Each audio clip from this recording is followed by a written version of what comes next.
എല്ലാ പ്രിയപ്പെട്ടവർക്കും നമസ്കാരം. ഞാൻ തുടക്കത്തിൽ തന്നെ പറഞ്ഞിട്ടുണ്ട്, രാഹുൽ മാക്കൂട്ടത്തിൻ്റെ വിഷയത്തിനകത്ത് ഇതിൻ്റെ സത്യം തെളിയുന്നത് വരെ രാഹുൽ മാക്കൂട്ടത്തിന് ഒരു വേട്ടപ്പട്ടികൾക്കും കുത്തിവലിക്കാൻ ഇട്ടിക്കൊടുക്കത്തില്ല. അത്തരം ഘട്ടങ്ങളിൽ കൃത്യമായിട്ടുള്ള മറുപടി പറയും എന്ന് ഞാൻ ആവർത്തിച്ച് ഇതിൻ്റെ തുടക്കത്തിൽ പറഞ്ഞിട്ടുണ്ട്. അത് കൂട്ടത്തിലുള്ളവരായാലും ശരി, പുറത്തുള്ളവർക്കായാലും ശരി, ഒരു തർക്കവും നിങ്ങൾക്ക് വേണ്ട. അപ്പോൾ ആ വിഷയവുമായി ബന്ധപ്പെട്ട് ഞാൻ നിരന്തരം പോസ്റ്റ് ഇടുന്നുണ്ട്, വീഡിയോസും ചെയ്യാറുണ്ട്. അപ്പം അത്തരം ഘട്ടങ്ങളിൽ ചില കമൻറ്റോളികൾ വന്നിട്ട് ചില കമൻറ്റുകൾ അടയാളപ്പെടുത്താറുണ്ട്. അതിന് ഒന്ന് രണ്ട് കമൻറ്റിന് ഞാനൊന്ന് മറുപടി പറയാം എന്നുള്ളത് കൊണ്ടാണ് ഇപ്പം ഞാൻ ഇങ്ങനെ ഒരു വീഡിയോസ് ചെയ്യുന്നത്. ഒരു സജീവൻ മുല്ലിക്കൽ എന്ന് പറയുന്ന ഒരു പുള്ളിക്കാരനിട്ട കമൻറ്റ്, കൂടെയുണ്ടെങ്കിൽ വീട്ടിലേക്ക് കൂട്ടിക്കോ എന്നാണ് ആ പുള്ളിക്കാരൻ പറഞ്ഞത്. വളരെ സ്നേഹത്തോടും ഏറ്റവും ആദരവോടും ബഹുമാനത്തോടു കൂടിയും സജീവൻ ഭായിനോട് പറഞ്ഞു വെക്കുന്നത്, വീട്ടിലേക്ക് മാത്രമല്ല എവിടെ വേണമെങ്കിലും കൂട്ടി പോകാൻ എനിക്കറിയാം. ഇനി രാഹുൽ മാക്കൂട്ടത്തിന് അത്തരം ഒരു ആവശ്യം എന്നോട് വെച്ചാൽ ഒരു 2 ദിവസമോ അല്ല 10 ദിവസമോ താമസിക്കാൻ ഒരു സൗകര്യം ചെയ്തു തരണം എന്ന് പറഞ്ഞു കഴിഞ്ഞാൽ ഞാൻ വീട്ടിൽ തന്നെ കൊണ്ടുപോകും. കാരണം എന്താ പറയുക, എൻ്റെ വീട്ടിലുള്ള പെണ്ണുങ്ങളെ നിന്റെ വീട്ടിലുള്ള പെണ്ണുങ്ങൾ പോലുള്ള സംസ്കാരമല്ല. അതാദ്യം മനസ്സിലാക്കുക. കാരണം ആരെങ്കിലും നമ്മളെ കൂടെ നിൽക്കുന്നവർ, നമ്മളെ സുഹൃത്തുക്കളോ വീട്ടിലേക്ക് കടന്നു വരുമ്പം കവച്ച് വെച്ച് കൊടുക്കുന്ന ഒരു പരിപാടി നിന്റെ കുടുംബത്തിൽ ആർക്കെങ്കിലും ഉണ്ടെങ്കിൽ അത് മറ്റുള്ളവരുടെ കുടുംബത്തിലേക്ക് അത് ചാർത്താൻ വേണ്ടി നോക്കണ്ട. അപ്പൊ അതുകൊണ്ട് എൻ്റെ പ്രിയപ്പെട്ട ഈ സജീവനോട് എല്ലാ ബഹുമാനവും നിലനിർത്തിക്കൊണ്ട് തന്നെ പറയട്ടെ, സംസ്കാരം രണ്ടും മാറ്റാണ്. എൻ്റെ വീട്ടിലുള്ള കൾച്ചർ ആർക്കത്തില്ല നിന്റെ വീട്ടിലുള്ള കൾച്ചർ, അല്ലെങ്കിൽ നിന്റെ വീട്ടിലുള്ള സ്ത്രീകളുടെ അതേ ആറ്റിറ്റ്യൂഡ് ആയിരിക്കത്തില്ല എൻ്റെ വീട്ടിലുള്ള സ്ത്രീകൾ. അപ്പൊ അതുകൊണ്ട് ഞാൻ 2 ദിവസമല്ല, ഇനി എത്ര 2 വർഷങ്ങൾ വേണ്ടിക്കലും ഞാൻ താമസിപ്പിക്കാൻ ഞാൻ തയ്യാറാണ്. അപ്പൊ അതുകൊണ്ട് എന്റെ സജീവൻ ആ കാര്യം ഓർത്തിട്ട് അങ്ങ് ബുദ്ധിമുട്ടോ വിഷമോ പ്രയാസമോ അനുഭവിക്കണ്ട. ഓക്കെ, അത് നിനക്കുള്ള മറുപടി. ഇനി പിന്നെ വേറൊരു വേട്ടാവളിന്റെ ഒരു മറുപടി ഉണ്ട്. ഒരു കമന്റ് ഞാൻ കണ്ടിട്ടുണ്ട്. സഖാവ് എന്ന മകൻ സൂപ്പർ കോഴിയാകുമ്പോൾ തള്ള ആരാകും എന്നാണ് ഈ വൃത്തികെട്ടവന്റെ ചോദ്യം.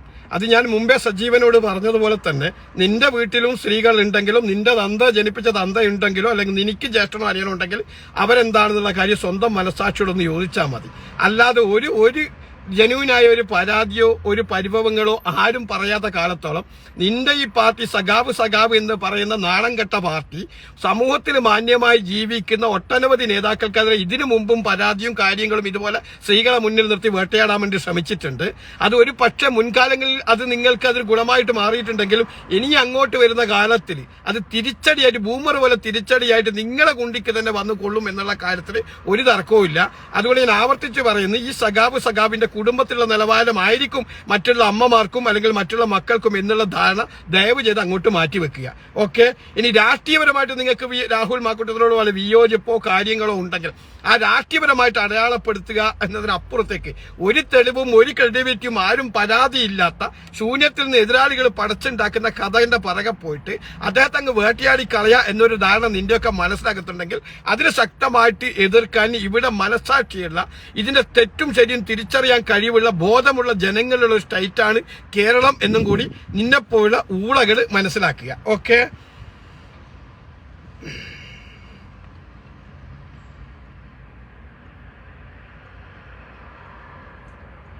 ഇനി ജോസ് എന്ന് പറയുന്ന ഒരാളിട്ട കമന്റാണ്, ഇവനെ ആരാണ് കൊത്തി വലിച്ചത്? ഇവൻ എന്തെങ്കിലും നല്ല കാര്യം ചെയ്തിട്ടുണ്ടോ? ഇവൻ ചെയ്തതെല്ലാം കള്ളത്തരങ്ങളും തട്ടിപ്പും പെണ്ണുപിടുത്തവും ഗർഭവും പോകട്ടെ, വ്യാജ ID കാർഡ്, അതും ദുരന്തത്തിൽപ്പെട്ടവരുടെ പേരിൽ പിരിച്ചവണം പുട്ടടിച്ചു. ഇതാണ് പറയുന്നത് സാഹിബെ. നമ്മൾ എത്ര ഒളിപ്പിച്ചു വെച്ചാലും നമ്മുടെ ഒറിജിനാലിറ്റി നമ്മൾ അറിയാതെ പുറത്തു വരും. എന്നാൽ എംബോക്കി രാഹുൽ മാക്കൂട്ടം എന്ന ഗർഭം കലക്കി ഇവൻ കോൺഗ്രസ് ഭാഗത്തു നിന്നല്ല കേരളം തന്നെ വിട്ടു പോകണമെന്നാണ് ഈ പുള്ളിക്കാരന്റെ ഒരു കമന്റ് ആയിട്ട് വന്ന ഒരഭിപ്രായം. ഞാൻ ഈ പുള്ളിയോട് വെല്ലുവിളിച്ച് ചോദിക്കുക, അങ്ങ് ഇതിനകത്ത് കുത്തിക്കുറിച്ച ഈ ഏതെങ്കിലും ഒരു ആരോപണത്തിന് അങ്ങയ്ക്ക് എന്തെങ്കിലും അതിന്റെ വസ്തുത അല്ലെങ്കിൽ വിത്ത് എവിഡൻസ് എന്റെ തെളിവൊന്ന് പുറത്തു വിടാൻ അങ്ങയ്ക്ക് കഴിയുമോ? ഞാൻ പറയുന്നത് ആരോപണം ഒരു വ്യവസായമായി കൊണ്ട് നടക്കുന്ന കാലത്ത് ഒരു രാഷ്ട്രീയത്തിൽ കോൺഗ്രസ് പ്രസ്ഥാനത്തിന്റെ തലപ്പത്തേക്ക് അല്ലെങ്കിൽ കോൺഗ്രസ് പ്രവർത്തകർക്ക് വിചാരങ്ങളും ആവേശങ്ങളും കൊടുക്കുന്ന നേതാവിനെ തകർക്കാൻ വേണ്ടി എതിരാളികൾ കൊണ്ടുവന്ന പച്ചക്കളവിന്റെ പിറകെ പോയിട്ട് ഇതുപോലെ ശുദ്ധ അസംബന്ധം ദയവ് ചെയ്ത് എഴുതല്ല. ഞാൻ ചോദിക്കട്ടെ, നിങ്ങൾ പറഞ്ഞു പിരിച്ച പണങ്ങൾ, പിന്നെ മറ്റ് ഗർഭം കലക്കി, പിന്നെ പെൺപിടിയൽ, ഇങ്ങനെയൊക്കെ പറയുമ്പോഴും ഇവിടെ ഭരിക്കുന്നത് കോൺഗ്രസ് അല്ല, ഇവിടെ ഭരിക്കുന്നത് മറ്റൊരു പാർട്ടിയാ. എന്തേ അവർക്ക് ഇതിന് പിടിക്കാനും ഇത് അന്വേഷിച്ച് കണ്ടെത്താനുള്ള കഴിവും ഇതൊന്നും ഇല്ലേ? അല്ലെങ്കിൽ ഇത്തരം വിഷയത്തിനകത്ത് ആരെങ്കിലും ഒരു രേഖാമൂലം പരാതി കൊടുത്തതായിട്ട് അങ്ങയുടെ ശ്രദ്ധയിലുണ്ടോ? ഉണ്ടെങ്കിൽ അങ്ങ് കൊണ്ടുപോവാ. ഞാൻ പറഞ്ഞല്ലോ, എല്ലില്ലാത്ത നാവുകൊണ്ട് എനിക്ക് എന്തും വിളിച്ചു പറയാം, അല്ലെങ്കിൽ കുത്തിക്കുറിക്കാനും എനിക്കും എന്റെ ഭാവനയിൽ നിന്ന് കഥകൾ ഉണ്ടാക്കി കുത്തിക്കുറിക്കാനും എനിക്കും നല്ലപോലെ അറിയാം. പക്ഷെ റിയാലിറ്റി അങ്ങനെയല്ലല്ലോ. ഇതിനകത്ത് അങ്ങ് ഉച്ചയിച്ച ഏതെങ്കിലും ഒരു ആരോപണത്തിനകത്ത് അങ്ങ് ഞാൻ വെല്ലുവിളിക്കുക, ഇതേ കമന്റിൽ തന്നെ എന്തെങ്കിലും ഒരു തെളിവ് വിത്ത് എവിഡൻസ് ഒന്ന് കൊണ്ടുവരും. അങ്ങ് പറഞ്ഞാൽ ഇപ്പം ഗർഭം കലക്കി, ആരുടെ ഗർഭം കലക്കി അങ്ങ് പറയുന്നത്? അങ്ങ് ഏത് ബോധ്യത്തിന്റെ അടിസ്ഥാനത്തിലാണ് പറയുന്നത്? എനിക്കറിയില്ല. അങ്ങയുടെ കുടുംബത്തിൽ അങ്ങനെ വന്നിട്ട് എന്ത് വല്ല അനുഭവം ഉണ്ടായിട്ട് കലക്കിയിട്ടുണ്ടോ എന്ന് എനിക്കറിയില്ല. അങ്ങനെ ഉണ്ടെങ്കിൽ അങ്ങ് പറ, ഞങ്ങൾക്ക് രാഹുലിനെ തള്ളിപ്പറയാം, ഒരു തർക്കവും ഞങ്ങൾ പറയില്ല. പിന്നെ വ്യാജ ഐ ഡി എന്ന് പറയുന്നത് ഏത് ബോധ്യത്തിന്റെ അടിസ്ഥാനത്തിലാണ് പറയുന്നത്? അങ്ങാണോ വ്യാജ ഐ ഡി ഉണ്ടാക്കാൻ വേണ്ടി അദ്ദേഹം രാഹുൽ മാക്കൂട്ടത്തിന്റെ കൂടെ പോയത്? ഇനി അതല്ല ഒരു സംവിധാനം അന്വേഷിച്ചത് അതൊന്നും ശരിയല്ല എന്ന് നാളിന് വരെ കണ്ടെത്തിയില്ലേ? എന്നിട്ട് അങ്ങേക്ക് വിശ്വസിക്കാൻ ഇഷ്ടമില്ലേ? എന്നിട്ട് അങ്ങ് തെട്ടൂരം കൽപ്പിക്കുക കേരളം വിട്ടു പോകണം എന്നൊക്കെ പറയുമ്പോൾ കേരളം വല്ലവനിക്ക് ശ്രീധരൻ കിട്ടിയ ഒരു സ്റ്റേറ്റാ? അദ്ദേഹം ഈ രാജ്യത്തിന്റെ നിയമങ്ങളും വശങ്ങളും രാജ്യത്തിന്റെ എല്ലാ കാര്യങ്ങളും അംഗീകരിച്ച് നിയമാനുസൃതമായി ജീവിക്കുന്ന ഒരു വ്യക്തിയാ. നിങ്ങൾക്ക് അഭിപ്രായ വ്യത്യാസമോ കാര്യങ്ങളോ ഉണ്ടെങ്കിൽ ആ തരത്തിൽ അടയാളപ്പെടുത്തുക എന്നല്ലാതെ അങ്ങ് കേരളം വിട്ടുപോകണം, അങ്ങ് ഗർഭം കലക്കിയാണ്, അങ്ങ് വ്യാജനാണ്, അങ്ങ് പിരിച്ച പണം മുക്കി എന്നൊക്കെ പറയുമ്പോൾ അങ്ങയുടെ ഭാഗത്ത് വിത്ത് എവിഡൻസ് തെളിവ് വേണം. ഞാൻ മുമ്പേ പറഞ്ഞു വെച്ചാൽ എല്ലില്ലാത്ത നാവ് കൊണ്ട് എന്തും വിളിച്ചു പറയാ എന്നുള്ള ആ താന്തോന്നിത്തരുണ്ടല്ലോ, അത് അവസാനിപ്പിക്കുക. ഞങ്ങൾ നിങ്ങളെപ്പോലെ ബുദ്ധിയും വിവരമുള്ളവർ ഞങ്ങൾ ഇതൊക്കെ നോക്കി കാണുന്നുണ്ട്. അപ്പൊ ഞങ്ങൾക്ക് രാഷ്ട്രീയപരമായിട്ട് എതിർപ്പുള്ളവരെയൊന്നും ഞങ്ങൾ ഇതുപോലെ വ്യക്തിഗതം ചെയ്യാൻ ഞങ്ങളാരും മുന്നോട്ട് വന്നിട്ടില്ല, ഞങ്ങൾ വരത്തൂല്ല. ഞങ്ങൾ രാഷ്ട്രീയപരമായിട്ടോ നിലപാടിന്റെ അടിസ്ഥാനത്തിലോ വിയോജിപ്പോ കാര്യങ്ങൾ ഉണ്ടെങ്കിൽ ആ തരത്തിൽ അവരെ ഗണ്ണിക്കുക, അല്ലെങ്കിൽ അതിന് മറുപടി പറയുക എന്നല്ലാതെ വ്യക്തിഹത്യ ചെയ്യുക, അല്ലെങ്കിൽ പിന്നെ രാഷ്ട്രീയപരമായിട്ട് എതിർക്കാൻ കഴിയാത്തപ്പോൾ ഏതെങ്കിലും സ്ത്രീകളെ മുന്നിൽ നിർത്തുക, എന്നിട്ട് കള്ള പ്രചാരണങ്ങൾ അയച്ചുവിടുക, ആ തരംതാണ് രാഷ്ട്രീയ നിലപാടല്ല ഞങ്ങൾക്കുള്ളത് എന്ന് എന്റെ പ്രിയപ്പെട്ട സഹോദരൻ എന്ന് മനസ്സിലാക്കുക കേട്ടാ. ഓക്കെ, അത് ഞാൻ ആവർത്തിച്ച് വീണ്ടും അങ്ങയോട് ചോദിക്കുന്നു. അങ്ങ ഈ ഉന്നയിച്ച് ഈ കുത്തിക്കുറിച്ചതിനകത്ത് വല്ല കഴമ്പോ സത്യങ്ങളോ ഉണ്ടെങ്കിൽ ഒരു അംശം സത്യം മതി. ഇപ്പൊ ഇവിടുത്തെ സ്റ്റേറ്റിനകത്തുള്ള നിയമ സംവിധാനം മുഴുവൻ ദുരുപയോഗം ചെയ്തിട്ട് പോലും അന്വേഷിച്ചിട്ട് പോലും ഈ സമയം വരെ ഒരു തെളിവും കണ്ടെത്താൻ കഴിഞ്ഞിട്ടില്ല എന്നുള്ള സത്യം അവിടെ നിൽക്കുമ്പോഴാണ് അങ്ങ് ഇങ്ങനെ കുത്തിക്കുറിക്കുന്നത്. ഗർഭം കലക്കി, പിന്നെ ഫണ്ട് മുക്കി, പിന്നെ വ്യാജ ഐ ഡി, ഇതൊക്കെ ആർക്കും പറയാമെങ്കിൽ പക്ഷെ അതിന്റെ വിത്ത് എവിഡൻസ് തെളിവെവിടെ? ഞാൻ നാളെ അങ്ങയുടെ പേരിലേക്ക് തിരിച്ചിട്ട് ഞാൻ അങ്ങനെ ആക്ഷേപിക്കുക, അങ്ങൊരു ഗർഭം കലക്കിയാണ്, അങ്ങ് കണ്ട സ്ത്രീകളൊക്കെ പോയിട്ടുണ്ട്, അങ്ങ് ഉണ്ടാക്കിയെങ്കിൽ അങ്ങ് വിശ്വസിക്കോ? അത് വിശ്വസിക്കോ? ഞങ്ങൾക്കും പറഞ്ഞുകൂടെ അങ്ങനെ? പക്ഷെ ഞങ്ങൾ അത് പറയത്തില്ല. ഓക്കെ, അതുകൊണ്ട് അങ്ങ് ഈ പറയുന്ന കമന്റ് ഞങ്ങൾ അംഗീകരിക്കണം എന്നുണ്ടെങ്കിൽ എന്തെങ്കിലും ഒരു ഡോക്യുമെന്റ് മനസ്സിലായ അതൊന്ന് പുറത്തോട്ട് വിട്, അങ്ങ് ഇതിനകത്ത് തന്നെ കൊണ്ടുവിട്. അപ്പൊ ഞങ്ങൾ അങ്ങ് പറഞ്ഞ കാര്യത്തിൽ ഞങ്ങൾ അംഗീകരിക്കാം. ഞങ്ങൾക്ക് അങ്ങനെ ഒരു വിഷയം നിങ്ങൾ കൊണ്ടുപോയി സത്യത്തിന്റെ അടിസ്ഥാനത്തിൽ പറഞ്ഞിട്ടുണ്ടെങ്കിൽ അത് അംഗീകരിക്കാൻ ഈഗയുടെ പ്രശ്നമൊന്നും എനിക്ക് എന്നെ സംബന്ധിച്ചിടത്തോളം ഇല്ല. പക്ഷെ ഞാൻ ആവർത്തിച്ച് നിങ്ങളോട് പറഞ്ഞിട്ടുണ്ട്, ഒരു മനുഷ്യനെ വേട്ടയാണ്, അത് രാഷ്ട്രീയത്തിന് അപ്പുറത്തു നിന്ന് മാനവികത ഉയർത്തിപ്പിടിച്ചുകൊണ്ടാണ് പറയുന്നത്. അത് ഞങ്ങൾ ജനാധിപത്യത്തിൽ വിശ്വസിക്കുന്ന ഞങ്ങൾക്ക് അനുവദിച്ച് തരാൻ കഴിയില്ല. അതാ ഞാൻ പറഞ്ഞ, കൂട്ടത്തിൽ നിൽക്കുന്നവർ കുതികാലി വെട്ടാൻ ശ്രമിച്ചാലും അതിനെതിരെ കൃത്യമായിട്ട് ശബ്ദിക്കും. അതിന്റെ വിഷയമായി ഞാൻ പിന്നെ ഇപ്പോഴും തന്നെ ഞാൻ പറയാം. ഓക്കെ, ഓരോ കമന്റ് വെച്ച് ഞാൻ വായിച്ചു തരാം, അതിന് മറുപടി ഞാൻ പറയാം.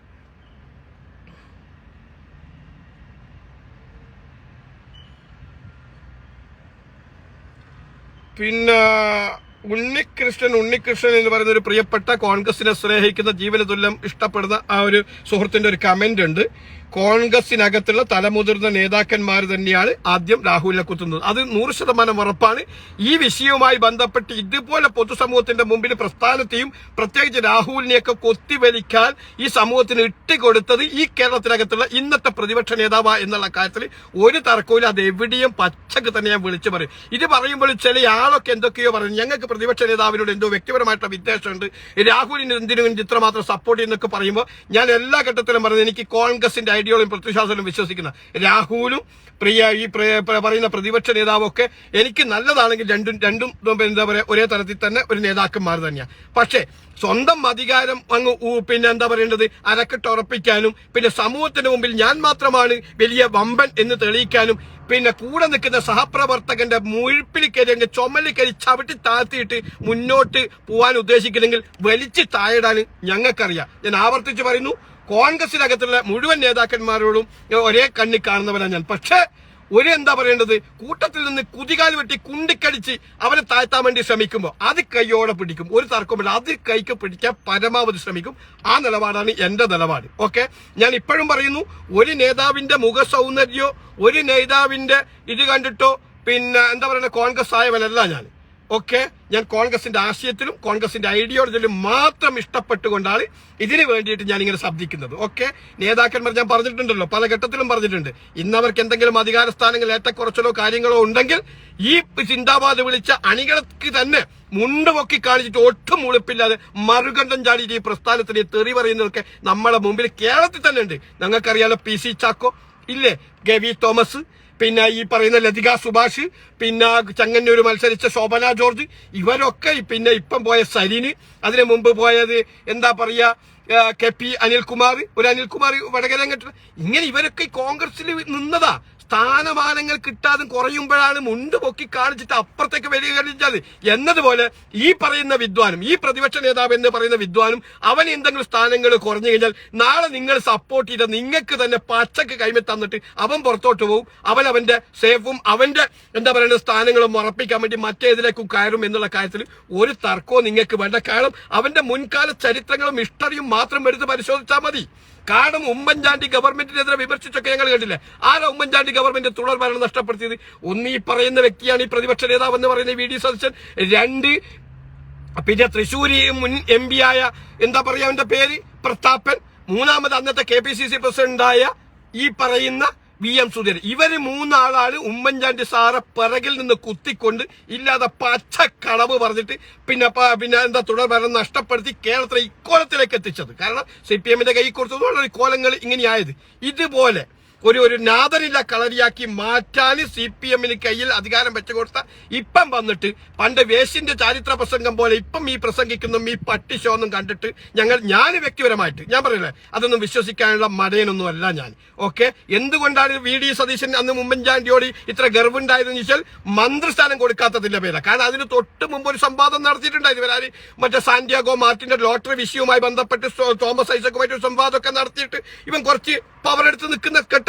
പക്ഷെ ഇവൻ എന്ത് വിചാരിച്ചു, ഉമ്മൻചാണ്ടി ഗവൺമെന്റ് വന്നു കഴിഞ്ഞാൽ അതിനകത്തൊരു മന്ത്രിസ്ഥാനം കിട്ടും എന്ന് ഇവൻ വിചാരിച്ചു. പക്ഷെ ഉമ്മൻചാണ്ടിക്ക് ഇവന്റെയൊക്കെ അവസ്ഥ മുൻകൂട്ടി അറിയുന്നത് കൊണ്ട് ഇവൻ മന്ത്രിസഭയിൽ ഉൾപ്പെടുത്തിയില്ല. അവിടെ തുടങ്ങി ഇവൻ പാർട്ടിയെ പിന്നിൽ നിന്ന് കുത്താൻ.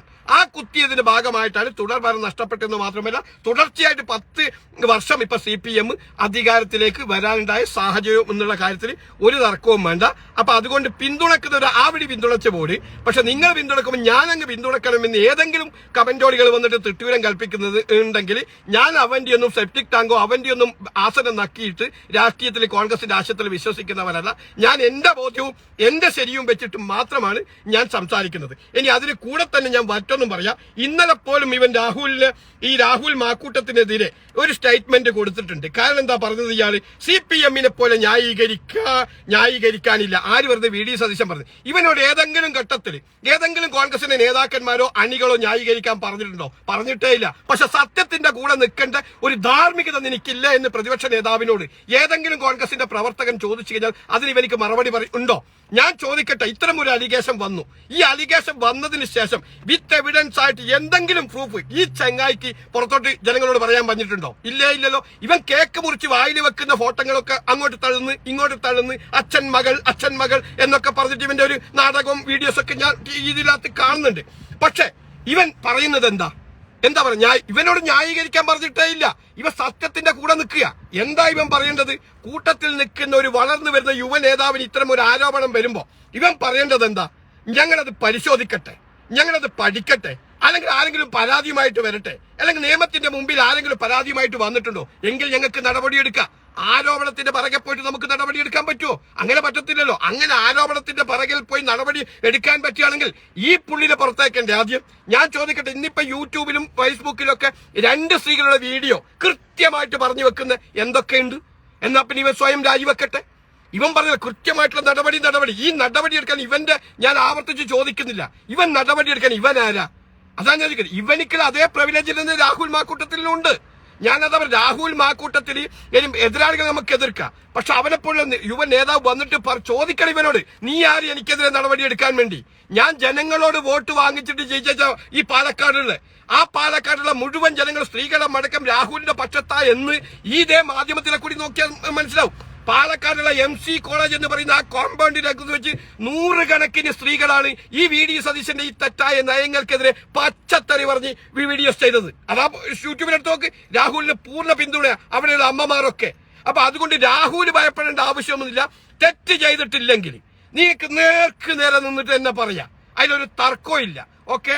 അപ്പൊ അതുകൊണ്ട് ഇവൻ അംഗീകരിക്കാനും വ്യക്തിപരമായിട്ട് ഈ വിഷയത്തിന്റെ മുകളിൽ എന്നെ കൊണ്ട് പറ്റത്തില്ല. മറ്റെന്താ ഇവൻ പറഞ്ഞത്? രാഹുലിന്റെ നടപടി ബോധ്യത്തിന്റെ അടിസ്ഥാനത്തിലാണ്. പിന്നീട് ഈ പ്രദേശം ഏത് ബോധ്യത്തിന്റെ അടിസ്ഥാനത്തിലാണോ? നിന്റെ ബോധ്യം അത് നിന്റെ കുടുംബത്തിൽ. പക്ഷെ ഇങ്ങനെ ഒരു പബ്ലിക്കിൽ വന്നിട്ട് ഒരു കോൺഗ്രസ് പ്രസ്ഥാനത്തിന്റെ പേര് നീ അടിക്കാൻ വഴിയിട്ട് കൊടുക്കുക. അപ്പൊ ബോധ്യത്തില്ല. നിന്റെ ബോധ്യമൊക്കെ പാർട്ടിന്റെ പേരിൽ അടിച്ചേൽപ്പിക്കല. ഈ ബോധ്യം എന്ന് പറഞ്ഞാൽ എന്താ? എനിക്ക് മനസ്സിലായി. ഇപ്പൊ എനിക്ക് പല ബോധ്യങ്ങളും ഉണ്ട്. ആ ബോധ്യങ്ങൾ ഞാൻ സമൂഹത്തിന്റെ പേരൊക്കെ അടിച്ചേൽപ്പിക്കാൻ നിൽക്കല്ല. ഇവിടെ തെറ്റും ശരിയുണ്ടോ എന്ന് മനസ്സിലാക്കുക ആദ്യം. അല്ലെങ്കിൽ വിത്ത് എവിഡൻസോ പരാതിയോ ഉണ്ടോ എന്ന് നോക്കുക. അല്ലെങ്കിൽ പോലീസുകാർ ഈ പരാതി ഇരയാക്കപ്പെട്ട പ്രതികളുടെ പിന്നെ അടിസ്ഥാനത്തിൽ FIR ഇട്ടിട്ടുണ്ടോ എന്ന് നോക്കുക. അങ്ങനെ വരുമ്പോഴാണ് നിന്റെ ബോധ്യമാകുക. അത് പാർട്ടിക്ക് ഒരു പക്ഷേ ബോധ്യപ്പെടുന്ന അണികൾക്ക് ബോധ്യപ്പെടും. അല്ലാതെ നിന്റെ എല്ലാ ബോധ്യം കൊണ്ടുവന്നിട്ട് നീ ഈ പാർട്ടിന്റെ മുകളിൽ അടിച്ചേൽപ്പിക്കാൻ അങ്ങ് ശ്രമിക്കുമ്പോണ്ടല്ലോ, അതൊന്നും വകവച്ച് തരാൻ ഇവിടെ ഞങ്ങൾ തീട്ടല്ല അത് നിന്നത്. ഞങ്ങളും കഴിക്കുന്ന അരിഭക്ഷണങ്ങളാ. അത് നീ മനസ്സിലാക്കിക്കോ കേട്ടോ. അതുകൊണ്ട് നിന്റെ ബോധ്യവും നിന്റെ നിലപാടൊക്കെ ചെമ്പിലിട്ട് പോയിങ്ങിട്ട് അങ്ങ് തിന്നുക. അത് ഈ പ്രസ്ഥാനത്തിന്റെ പേരിലേക്ക് എടുക്കണ്ട. പിന്നെ നിലപാടിന്റെ കാര്യത്തിൽ എന്തോ സംഭവം. എന്ത് സംഭവം നിലപാടിന്റെ കാര്യത്തിൽ? ഇവനിപ്പോ കുറെ ആൾ നിലപാടിന്റെ രാജകുമാരൻ. ഞാൻ ഒരുപാട് അന്വേഷിച്ച് ഒരുപാട് പഠിക്കാൻ വേണ്ടി ശ്രമിച്ച് ഒരു ഘട്ടത്തിലും ഇവന്റെ ഒരു നിലപാട് ശരിയല്ല. പിന്നെ ഇവരാരോ പറയുന്നത് എന്താ നിലപാട് പറയുന്നത്? ഈ നിലമ്പൂർ ഇലക്ഷനുമായി ബന്ധപ്പെട്ട് അൻവറിനെ പുറത്താക്കി, എന്നിട്ട് കോൺഗ്രസ് അവിടെ വിജയിച്ചു. അതാവൾ ഇവരുടെ നിലപാട്. എന്നാൽ ഞാൻ ചോദിക്കട്ടെ, പടിവിഡ്ഢികളെ, അതിന്റെ വിഷയത്തിന്റെ പോലെ ഇവന്റെ ഒരു നിലപാടുമല്ല. കാരണം എന്താ അറിയോ? അൻവറെ അവിടെ എങ്ങാനും സ്വതന്ത്രമായിട്ട് മത്സരിച്ചിട്ടില്ല എങ്കിൽ കോൺഗ്രസ് അവിടെ വിജയിക്കത്തില്ല. കാരണം 20,000 വോട്ട് അൻവർ പിടിച്ചിട്ടുണ്ട്. മനസ്സിലാക്കണോ? അൻവർ ആ ഇലക്ഷൻ അങ്ങോട്ട് മാറി നിന്നെങ്കിൽ ജയിക്കുവോ? ജയിക്കത്തില്ല. അപ്പൊ അങ്ങനെ ഒരു വിഷയങ്ങൾ അവിടെ ഉണ്ട്. അപ്പൊ 10,000 വോട്ടിന് ആര് ജയിക്കും? സ്വരാജ് ജയിക്കും. പിന്നെ അതും മാത്രമല്ല, കോൺഗ്രസിന് കഴിഞ്ഞ പ്രാവശ്യം കിട്ടിയതിനേക്കാൾ 2,400 വോട്ടിന്റെ കുറവ് ഇലക്ഷൻ കമ്മീഷൻ വെബ്സൈറ്റ് എടുത്ത് പരിശോധിക്കും. കാരണം എന്താണെന്നറിയോ? ഞങ്ങൾ ഏകദേശം 8,000 പുതിയ വോട്ടർമാർ അവർ ചേർത്തിട്ടുണ്ട് ആ ഇലക്ഷൻ സമയത്ത്. ആ വോട്ട് പൂർണ്ണമായിട്ട് ഞങ്ങൾക്ക് എന്ത് ചെയ്യാൻ പറ്റില്ല, പോളിഷ് ചെയ്യാൻ പറ്റിയിട്ടില്ല. അപ്പൊ അതുകൊണ്ട് അൻവർ ഒരു നിലപാട് സ്വീകരിച്ചതിന്റെ പേരിൽ എങ്ങനെയോ അവിടെ വിജയിച്ചു. അതും ഭൂരിപക്ഷം കുറവാ. അപ്പൊ അൻവർ ആ നിലപാട് സ്വീകരിച്ചതിന്റെ പേരിലാണ് അവിടെ വിജയിച്ചത്. അല്ലാതെ ഇവന്റെ നിലപാടിന്റെ പുറത്തോ അൻവറിനെ അങ്ങ് പുറത്താക്കിയതിന്റെ പേരിലോ വിജയിച്ചതല്ല. അൻവർ അവിടെ സ്വതന്ത്രനായി നിന്നിട്ടില്ല എങ്കിൽ നിങ്ങളെ ബുദ്ധിക്കനുസരിച്ച് നിങ്ങൾ ചിന്തിക്ക് കേട്ടാ, അവർ വിജയിക്കും. അപ്പൊ അതുകൊണ്ട് ആ നിലപാടും പൊക്കിപ്പിടിച്ചിട്ടാണ് VDയുടെ നിലപാടട എന്ന് പറയുമ്പോൾ ഒരു തേങ്ങ നിലപാടുമില്ല. ഇനി നിലപാട് എന്നൊക്കെ പറഞ്ഞാൽ എന്താ? ഈ ഗവൺമെന്റ് കൊണ്ടുവരുന്ന തെറ്റായ നയങ്ങൾ ഇപ്പം വേണ്ട. ഇപ്പൊ ഇന്നലെ മിനിമന്റെ പാലിന്റെ വില വന്നിച്ച് ഈ കഴിഞ്ഞ 3 ദിവസം മുമ്പേ ഇലക്ട്രിസിറ്റിന്റെ ബില്ല് വർദ്ധിപ്പിച്ച് അതിനൊക്കെ ബഹുജന പ്രക്ഷോഭമൊക്കെ ഉണ്ടാക്കി ആ തെറ്റായ നയങ്ങളൊക്കെ തിരുത്തിച്ച് ജനങ്ങൾക്ക് ഉപകാരപ്പെടുന്ന ഒരു പ്രതിപക്ഷമായി മാറിയിട്ടുണ്ടെങ്കിൽ ഒരുപക്ഷെ ഞങ്ങൾക്ക് നിലപാടിൽ നിന്ന് പറയാം. അല്ലാതെ സ്വന്തം പാർട്ടിക്കകത്തുള്ള നേതാക്കന്മാരെ പരസ്പരം കുതികാലി വെട്ടിയിട്ട് കള്ളക്കേസ് കൊടുക്കാൻ വേണ്ടി ശ്രമിക്കുന്ന CPMന് ഓശാന പാടുന്ന നിലപാട് സ്വീകരിച്ചിട്ട് നിലപാടാണ് എന്ന് പറയാൻ ഉളുപ്പുണ്ടോ നിങ്ങൾക്ക്? നാണമുണ്ടോ നിങ്ങൾക്ക്? ഉണ്ടോ? എനിക്കറിയില്ല എന്ത് ലോജിക്കിന്റെ അടിസ്ഥാനത്തിലാണ് പറയുന്നുള്ള കാര്യം. അപ്പൊ നിങ്ങളിത് പറയുമ്പോൾ എനിക്ക് ഒരു വിദ്വേഷവും ഇല്ലേ. എനിക്ക് എന്റെ കോൺഗ്രസിന്റെ നേതാക്കന്മാർ മുഴുവനും അത്തരത്തിൽ കാണുന്നവരാ. പക്ഷേ കൂട്ടത്തിൽ നിൽക്കുന്നവനിക്ക് ഒരു പ്രയാസം വന്നപ്പോ അതും തെളിവുമില്ല കാര്യമില്ല എന്ന് നിൽപ്പോ CPMും സംഘപരിവാറും വേട്ടയാടുമ്പോ അതിന്റെ ഒപ്പം കൂട്ടുപിടിച്ചിട്ട് ആ സ്റ്റേറ്റ്മെന്റ് നടത്തി പിന്നെ വീണ്ടും എന്താ പറയുക കൊത്തിവലിക്കാൻ ഇട്ടുകൊടുക്കുന്ന ഈ സാഹചര്യം ഒരു ജനാധിപത്യത്തിൽ നിന്നുകൊണ്ട് എനിക്ക് അംഗീകരിക്കാൻ കഴിയില്ല. അതുകൊണ്ടാണ് ഞാൻ ഈ വിഷയവുമായി ബന്ധപ്പെട്ടിട്ട് ഇത്രമാത്രം രോക്ഷം കൊണ്ട് ലൈവ് ചെയ്യേണ്ട ഒരു സാഹചര്യം ഉണ്ടാവുന്നത്. ഓക്കെ. അല്ല നിങ്ങൾ വിചാരിക്കുന്നത് പോലെ ഞാൻ ഈ പാർട്ടി കൊണ്ട് ജീവിക്കുന്നവനൊന്നുമല്ല, പാർട്ടി വഴി എന്താ പറയുക നേട്ടങ്ങൾ ഉണ്ടാക്കുന്നവനുമല്ല. എനിക്ക് ഞാൻ പറയുന്നത് കോൺഗ്രസിന്റെ ഐഡിയോളജിയാണ്. ആ ഐഡിയോളജിയിൽ നിന്നുകൊണ്ട് കൃത്യമായിട്ട് തന്നെ ഇത്തരം നേതാക്കന്മാർ എടുക്കുന്ന തെറ്റായ നിലപാടുകൾക്കെതിരെ വിമർശനം ഉണ്ടാകും. കാരണം ഇതൊന്നും മനസ്സിലാക്കാൻ വേണ്ടി അങ്ങ് പാവൂർ പടി വരെ പോയിട്ട് എന്താ പറയുക വിദ്യാഭ്യാസം നേടേണ്ട ആവശ്യമൊന്നുമില്ല. മനസ്സിലായ? ഇത് അവനവന്റെ സ്വയം ബുദ്ധിക്കൊന്ന് നോക്കിയാൽ മതി. എന്താണ് ഇപ്പം കേരളത്തിൽ നടക്കുന്നത്? എന്താണ് ഇപ്പം ഇന്നലെ പറയുന്നു ഈ വിഷയത്തിനകത്തോർക്കും രാഹുലിനെതിരെ ഒരു പരാതി ഇതുവരെ വന്നിട്ടില്ലല്ലോ. ഇപ്പൊ 10 പരാതി ആരാ കൊടുത്തത്? അതിൽ 5 പരാതി രാഹുലിന് അനുകൂലം അല്ലേ? നമ്മൾ കണ്ടതല്ലേ? 5 പരാതിയിൽ 3 പരാതിയാണ് രാഹുലിന് എതിരായിട്ടുള്ളത്, 2 പരാതി നിഷ്പക്ഷമാ. ആ കൊടുത്ത പരാതി അതെ 3ാം കക്ഷിക്കാർ ഏതോ വഴിപോക്കന്മാർ കൊടുത്തതാ. അല്ല ഇരയാക്കപ്പെട്ട പ്രതിയോ അല്ലെങ്കിൽ ഇവരൊക്കെ പറയുന്ന ആ ഇരയാക്കപ്പെടുന്നവന്റെ കുടുംബത്തിന്റെ ആൾക്കാരോ കൊടുത്തതല്ല. അപ്പൊ അതാ ഞാൻ ചോദിക്കുന്നത്, അങ്ങനെ ആൾക്കാരുണ്ടെങ്കിൽ അവർക്കില്ലാത്ത പ്രശ്നങ്ങൾ എന്തേ ഇവർക്ക് എന്റെ ചോദ്യം. അപ്പൊ ഇതിനകത്ത് കൃത്യമായിട്ട് ഒരു അജണ്ട ഉണ്ട്. അതായത് സംഘപരിവാർ പറയുന്നത് കോൺഗ്രസ് മുക്ത ഭാരതം എന്നാണ് സംഘപരിവാറിന്റെ അജണ്ട. ആ അജണ്ട നടപ്പാക്കി കൊടുക്കാൻ ഇവന് നിൽക്കുന്നുണ്ടോ എന്ന് എനിക്കിപ്പോ ഒരു സംശയമുണ്ട്. കാരണം എന്താ, കേരളത്തിനകത്ത് മറ്റേത് പ്രാദേശിക പാർട്ടികൾ വന്നാലും ശരി കോൺഗ്രസ് വരാൻ പാടില്ല എന്നാണ് BJPയുടെ ലക്ഷ്യം. അപ്പൊ സ്വാഭാവികമായിട്ട് ഈ കോൺഗ്രസിനകത്ത് തന്നെ പുഴുക്കുത്തുണ്ടാക്കി ഇങ്ങനെ കോൺഗ്രസ് നേതാക്കന്മാരെ തന്നെ മറ്റു നേതാക്കന്മാരെ താറടിച്ച് കാണിച്ചാൽ ഈ കോൺഗ്രസിനകത്ത് വിഭാഗീയതെല്ലാം വോട്ടുകൾ വിഘടിപ്പിക്കപ്പെടും. ഇപ്പം തന്നെ പറയുന്നുണ്ട് ഇവനിനി നിയമസഭ കാണത്തില്ല എന്ന് കൃത്യമായിട്ട് സോഷ്യൽ മീഡിയയിൽ പരിശോധിച്ചാൽ കോൺഗ്രസിന്റെ ആൾക്കാരുടെ വികാരങ്ങളെ നമുക്ക് കാണാൻ പറ്റും. അങ്ങനെ വരുന്ന ഘട്ടത്തിൽ കോൺഗ്രസിന്റെ വോട്ടുകൾ സ്പിരിറ്റാകുമ്പോൾ വീണ്ടും തുടർ ഭരണം ആരുണ്ടാക്കും? CPM ഉണ്ടാക്കും. CPM വീണ്ടും 3ാം ടൈമും കൂടി വന്നാൽ പിന്നെ കോൺഗ്രസിനകത്തുള്ള അണികൾ മറ്റുള്ള പാർട്ടിയിലേക്കൊക്കെ ചേക്കേറി അങ്ങോട്ട് പോകും. മനസ്സിലായി? അപ്പം BJPക്ക് അവിടെ ഒരു സ്പേസ് വരും. മനസ്സിലാവുന്നുണ്ടാ? അപ്പൊ അങ്ങനെ BJPക്ക് ഒരു സ്പേസ് ഉണ്ടാക്കി കൊടുക്കാൻ വേണ്ടിയിട്ട് ഇവൻ നിലപാട് സ്വീകരിക്കുന്നതാണോ എന്ന് എനിക്ക് വ്യക്തിപരമായിട്ടൊരു സംശയമുണ്ട്. നിങ്ങൾക്ക് എന്താണെന്ന് എനിക്കറിയില്ല. ഓക്കെ, അപ്പൊ അതുകൊണ്ട് ഇവനെ ഇനി ഞങ്ങൾ ശരിക്കും ശ്രദ്ധിക്കണം. ഇവന്റെ ഈ പട്ടി ഷോ ഉണ്ടല്ലോ, അതൊന്നും നമ്മൾ മുകളിൽ കോൺഗ്രസിന് സ്നേഹിക്കുന്നവരാണ്. അതാ പറയുന്നത്. ചില സമയം ഭക്തി മൂത്ത് ഇവന്റെ ഒക്കെ ആസനം നക്കി നടക്കുന്നവർക്ക് അതാ വഴിക്ക് പോവാ, അത് കുഴപ്പമില്ല.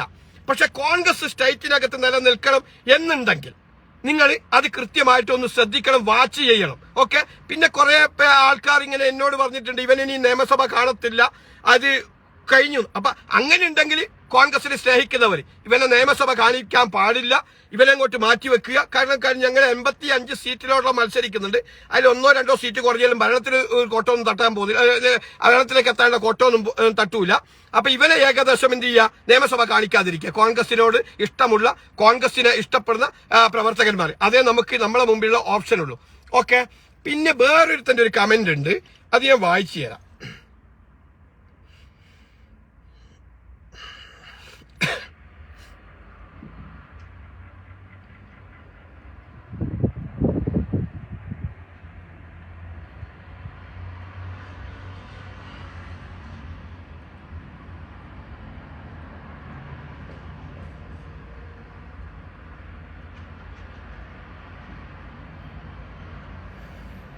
ഒരു അബ്ബാസ് എന്ന് പറയുന്ന ഒരു വ്യക്തിയെ കമന്റ് ഇട്ട VD സതീശന്റെ നിലപാട് രാഹുൽ മാക്കൂട്ടത്തലിന്റെ കാര്യത്തിൽ 100% തെറ്റായിരുന്നു എന്ന് കാലം തെളിയിക്കും. അത് തന്നെയാണ് ഞാനിന്നും പറഞ്ഞുകൊണ്ടിരിക്കുന്നത്.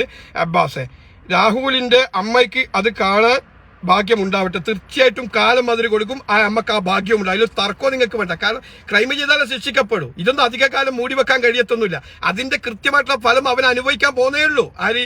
ഈ VD സതീശൻ. കാരണം ഇപ്പം തന്നെ സോഷ്യൽ മീഡിയ തുറക്കാൻ കഴിയില്ല. കോൺഗ്രസ്സുകാരായ സ്ത്രീകൾ അടക്കം പച്ചത്തെറിയാ വിളിക്കുന്നത്, പച്ചത്തെറി. ഇതുവരെ ഒരു പ്രതിപക്ഷ നേതാവും ഇങ്ങനെ കേട്ടിട്ടുണ്ട്. കാരണം ഞാൻ അതൊന്നും എടുത്ത് പ്രേ ചെയ്യാൻ കഴിയായിട്ട്, എനിക്കതിന്റെ സംവിധാനം ഇല്ലായിട്ടാ, അല്ലെങ്കിൽ ഞാൻ അതൊക്കെ നിങ്ങളെ കേൾപ്പിക്കുന്നു. അതെങ്കിലും ഇവന്റെ കൂടെ നിൽക്കുന്ന കുറെ ഉണ്ടല്ലോ സോഷ്യൽ മീഡിയ നിൽക്കുന്നത്, എടുത്തൊന്ന് കേൾപ്പിച്ചു കൊടുക്കട്ടെ കേട്ടാ. ഓക്കെ, അതുകൊണ്ട് ഞാനത് കൂടുതലൊന്നും ഇപ്പം ഞാൻ പറയുന്നില്ല, അത് കാലം തെളിയിക്കട്ടെ നീ പറഞ്ഞതുപോലെ തന്നെ. ഓക്കെ, പ്രിയങ്കരനായിരുന്ന ഉമ്മൻചാണ്ടിയെ അവസാനിപ്പിക്കേണ്ടിയിരുന്നത് കോൺഗ്രസ് പാഠമാക്കാത്തതിനാൽ വീണ്ടും വീണ്ടും തിരക്കഥ ആവർത്തിക്കുന്നു. വളരെ കൃത്യമാണ്. ഇനി അത് ഈ ഉമ്മൻചാണ്ടി സാറ് ഇതുപോലെ അലിഗേഷൻ കൊണ്ടുവന്നപ്പോഴും അതിന്റെ പിറകിലും ആരൊക്കെ ഉണ്ടായിരുന്നു എന്നുള്ള കാര്യത്തിൽ നമുക്കറിയാം. ആവശ്യം ഇപ്പം ഞാൻ കൂടുതൽ പറയുന്നില്ല. അബ്ബാസ്, ഏതായാലും അബ്ബാസിന്റെ നിരീക്ഷണം വളരെ സത്യമാണ്, ശരിയാണ്. അത് കാലം തന്നെ തെളിയിക്കട്ടെ. അത് ഞാൻ തുടക്കത്തിൽ പറഞ്ഞിട്ടുണ്ട്. അങ്ങനെ പാപം ചെയ്യാത്തവരുണ്ടെങ്കിൽ കല്ലെറിയട്ടെ. ഇതിന്റെ നീചാവസ്ഥിതി കാലം കൃത്യമായിട്ട് ഇത്തരക്കാർക്ക് തിരിച്ചടി കൊടുക്കും എന്നുള്ള കാര്യത്തിൽ ഒരു തർക്കവും എനിക്കില്ല. ഓക്കെ, ഇനിയാണ് ഒരു കമന്റ്. ഒരു ഷെഫീഖ് അറഫാത്ത് CH എന്ന് പറയുന്ന ഒരാളുടെ കമന്റാണ്. AICC നേതൃത്വത്തിന്റെ അറിവോടും നിർദ്ദേശപ്രകാരമാണ് കേരളത്തിലെ കോൺഗ്രസിന്റെ സുപ്രധാന തീരുമാനങ്ങൾ കൈക്കൊള്ളുക. അതിന്റെ പിന്നിൽ പല മാനദണ്ഡങ്ങളും നിയമങ്ങളും ബോധ്യങ്ങളും ഭാവിയിലേക്കുള്ള കരുതലും ഉണ്ടാകും. അച്ചടക്കമുള്ള പാർട്ടി പ്രവർത്തകർ അനുസരണീയാണ്, ബലിയേക്കാൾ ഉത്തമം എന്ന് ചിന്തിക്കണം. ഒന്നും കാണാതെ ഒന്നും തീരുമാനിക്കുന്നവരല്ല നേതൃസ്ഥാനത്തുള്ളവർ. നേതാക്കളെ തെറിവിളിക്കാൻ ആർജവം കാണിക്കുന്ന സൈബർ പോരാളികൾ പൊടിക്കടങ്ങുക. പോരാട്ട വീര്യം എതിർവശത്താവട്ടെ. അയ്യപ്പ സംഗമം നടത്തി ഹിന്ദുക്കളുടെ കണ്ണിൽ പൊടിയിട നിറങ്ങിയ പിണറായി വിജയനും കൂട്ടരോടും പിന്നെ വി.ഡി. സതീശനെ തെറിവിളിക്കുന്ന പ്രത്യേക ശ്രദ്ധയ്ക്ക് ചില നിലപാടുകൾ അല്പം കടുപ്പത്തിലാവാം, അത് പാർട്ടിക്ക് ഗുണമേ ചെയ്യൂ എന്ന് അദ്ദേഹം പലതവണ തെളിയിച്ചു കഴിഞ്ഞു. പ്രിയപ്പെട്ട ഷഫീഖ്, ഏതൊക്കെ ഘട്ടത്തിലാണ് ഇയാളുടെ നിലപാട് കൊണ്ട് പാർട്ടിക്ക് ഗുണം ചെയ്തത് എന്ന് എൻ്റെ പ്രിയപ്പെട്ട സുഹൃത്ത് ഏറ്റവും ഇഷ്ടത്തോടു കൂടി പറയുന്നത് അതൊന്ന് ഈ കമന്റ് ബോക്സിൽ അടയാളപ്പെടുത്തണം. 100 കണക്കിന് ആൾക്കാർ എൻ്റെ കൂടെ ഉണ്ട്, അവർ കേട്ടിട്ടൊന്ന് മനസ്സിലാക്കട്ടെ. ഇനി അങ്ങ് ചില പൊട്ടത്തരങ്ങളും വിഡ്ഢിത്തരങ്ങളും വിളിച്ചു പറഞ്ഞിട്ടുണ്ട്. ഈ വിഡ്ഢിത്തം പറയൽ ഞാൻ തെറ്റായിട്ടൊന്നും കണക്കാക്കുന്നില്ല, പക്ഷെ അതൊരു ആലങ്കാരികമായിട്ട് അങ്ങ് കൊണ്ടു നടക്കാനേ പാടില്ല. ദേശീയ നേതൃത്വം എങ്ങനെയാണ് സ്റ്റേറ്റിന്റെ കാര്യത്തിൽ ഇടപെടുക? സ്റ്റേറ്റിൽ നിന്ന് കൊടുക്കുന്ന റിപ്പോർട്ടിന്റെ അടിസ്ഥാനത്തിൽ മാത്രമാണ് അവരൊരു നടപടി സ്വീകരിക്കുക. അല്ലാതെ നേതൃത്വം, ദേശീയ നേതൃത്വം നേരത്തെ ഇവിടെ വന്ന് ഒന്നുകിൽ ഈ AICCയുടെ അധ്യക്ഷൻ ഖാർഗെ വന്നിട്ടോ അല്ലെങ്കിൽ മറ്റേതെങ്കിലും ആൾക്കാർ വന്നിട്ടോ ഇവിടെ അന്വേഷിച്ച് പ്രവർത്തകരുടെ ഇടയിലെ വികാരം മനസ്സിലാക്കിയിട്ടല്ല ഇതിന് തീരുമാനം എടുക്കുന്നത്. അപ്പൊ ഇവിടെയുള്ള നേതൃത്വങ്ങൾ അവരോട് പറയും, അവർ ആ തെറ്റിദ്ധാരണ പുറത്താണ് ഈ നടപടികൾ അവർ സ്വീകരിക്കാനുള്ള പിന്നെ അംഗീകാരം കൊടുക്കുന്നത്. അപ്പൊ അങ്ങനെ വരുമ്പോ സ്വാഭാവികമായിട്ട് ഇവിടെ നിന്ന് ഈ വേട്ടാവളിയന്മാർ ഈ CPM ഉണ്ടാക്കിയ പച്ചക്കളവ് അത് അതേപടി തൊണ്ട തൊടാതെ ദേശീയ നേതൃത്വത്തിന് കൊണ്ടു കൊടുത്തിട്ട് പറയും ഇങ്ങനെയൊക്കെ ഉണ്ട്, ഇത് ഞങ്ങൾക്ക് ബോധ്യപ്പെട്ടിട്ടുണ്ട്, ഇതിന് തെളിവുണ്ട്, അങ്ങട്ടാണ് ഇങ്ങട്ടാണെന്ന് പറഞ്ഞപ്പോ സ്വാഭാവികമായിട്ട് അത്തരം ഒരു അലിഗേഷൻ ഉണ്ട് എന്ന് ഈ ഇവിടുത്തെ നേതാക്കന്മാർ പറഞ്ഞപ്പോ നിങ്ങൾക്ക് നടപടിയെടുക്കാം എന്നതാണ് ദേശീയ നേതൃത്വം പറഞ്ഞത്. അല്ലാതെ ദേശീയ നേതൃത്വം ഇവിടെ വന്ന് അന്വേഷിച്ചിട്ടല്ല തീരുമാനമെടുത്തത്. അപ്പൊ ആ ദേശീയ നേതൃത്വത്തെ തെറ്റിദ്ധരിപ്പിക്കുന്ന ഈ കാട്ടുകള്ളന്മാരെ തിരിച്ചറിയാനാണ് ഞങ്ങൾ പറയുന്നത്. നിങ്ങൾക്ക് അറിയോന്നറിയില്ല, ദേശീയ രാഷ്ട്രീയം മൊത്തമായിട്ട് നിങ്ങൾ ചിന്തിച്ചു കഴിഞ്ഞാൽ ആന്ധ്രയിൽ 3-2 ഭൂരിപക്ഷം കൊണ്ട് ഭരിച്ച കോൺഗ്രസിനെ ഇന്ന് 0-ലേക്ക് എത്തിച്ചത് ആരാണെന്ന് അങ്ങേക്കറിയോ? ഇതേപോലെ തന്നെ അവിടെയുള്ള പടുക്കിഴവന്മാർ ജഗൻമോഹൻ റെഡ്ഡിയുടെ നേതൃത്വത്തിൽ ഞങ്ങൾ ആ പ്രതിപക്ഷത്തിരിക്കുന്ന ഞങ്ങൾ 3-2 ഭൂരിപക്ഷം കൊണ്ട് അധികാരത്തിൽ കൊണ്ടുവന്ന ആ മനുഷ്യനൊരു അപകടത്തിൽ മരണപ്പെട്ടപ്പോ അദ്ദേഹത്തിന്റെ മകന് അവിടെ ആ മുഖ്യമന്ത്രി സ്ഥാനം കൊടുക്കണമെന്ന് അവിടെയുള്ള അണികൾ മുഴുവൻ ഒന്നടങ്കം ആവശ്യപ്പെട്ടിട്ടും അത് വകവെക്കാതെ അവിടെ ഇതുപോലെ കുറെ പാർട്ടിനെ നശിപ്പിക്കാൻ നടക്കുന്ന ഷണ്ടന്മാർ നേതാക്കന്മാർ എന്ത് ചെയ്തെന്നറിയാം? ഈ അണികളെ വികാരമൊക്കെ മറച്ചു വെച്ചുകൊണ്ട് നേരെ സോണിയക്ക് പോയിട്ട് എന്താ പറയുക തെറ്റിദ്ധരിപ്പിച്ചു സോണിയാഗാന്ധിയെ. എന്താ പറയുന്നത്? അവനിക്ക് പക്വത പോരാ, അവൻ ചെറിയ കുഞ്ഞാണ്, അവിടെ ജനങ്ങളൊക്കെ അവനിക്കെതിരാണ്, അവർ അഴിമതി നടത്തിയിട്ടുണ്ട്, അതുകൊണ്ട് ഞങ്ങളാണ് താപ്പാന്മാർ, അതുകൊണ്ട് ഞങ്ങൾക്ക് ആ സ്ഥാനം തരണമെന്ന് പറഞ്ഞപ്പോൾ സ്വാഭാവികമായിട്ട് അവരത് തെറ്റിദ്ധരിച്ചു പോയി. ആ തെറ്റിൽ വീണുകൊണ്ടാണ് എന്തോ ഒരു മുല്ലപ്പൂ റോസാപ്പൂ എന്ന് പറഞ്ഞ കുറച്ച് പടുക്കളവന്മാർ അവിടെ ആ ഉത്തരവാദിത്വം ആ മുഖ്യമന്ത്രി സ്ഥാനത്തേക്ക് അവരെ വെച്ചത്. പിന്നീട് എന്താ 4 വർഷം കഴിയുമ്പോഴേക്ക് പാർട്ടിയെ നാമാവിഷയമാക്കി, പാർട്ടി അവിടെ ചിത്രത്തിനെ ഇല്ലാതാക്കി ഈ പറയുന്ന വേട്ടാവാളിയന്മാർ മുഴുവൻ BJPയിലേക്കും TDPയിലേക്കും പോയി അവിടെ എന്താ പറയേണ്ടത്, അവിടെ പാർട്ടിയെ ഇല്ലാതാക്കി. അപ്പൊ അത്തരം തെറ്റായ കാര്യങ്ങൾ പറയുമ്പോൾ ഒരുപക്ഷെ ദേശീയ നേതൃത്വം തെറ്റ് അത് മനസ്സിലാക്കി ആ തെറ്റ് തിരിച്ചറിയാതെ ഇങ്ങനെ ഒരു എന്താ പറയുക അംഗീകാരമോ അതിന് നടപടിയെടുക്കാൻ പറയുമ്പോഴോ ഉണ്ടാകുന്ന ഒരു കാര്യം മാത്രമേ. അല്ലാതെ ദേശീയ നേതൃത്വം വന്ന് ഇത് മുഴുവനായിട്ട് അങ്ങ് പഠിച്ച് പാഴാക്കിയിട്ട് അങ്ങ് നേതൃത്വത്തോട് തീരുമാനമെടുത്തോ എന്ന് പറയുന്നതല്ല. ആദ്യം ഞാൻ പറഞ്ഞത് ഇവിടുന്ന് കൊടുക്കുന്ന റിപ്പോർട്ടിന്റെ അടിസ്ഥാനത്തിൽ ഇപ്പൊ ഞങ്ങൾക്ക് ഉദാഹരണം പറയാം.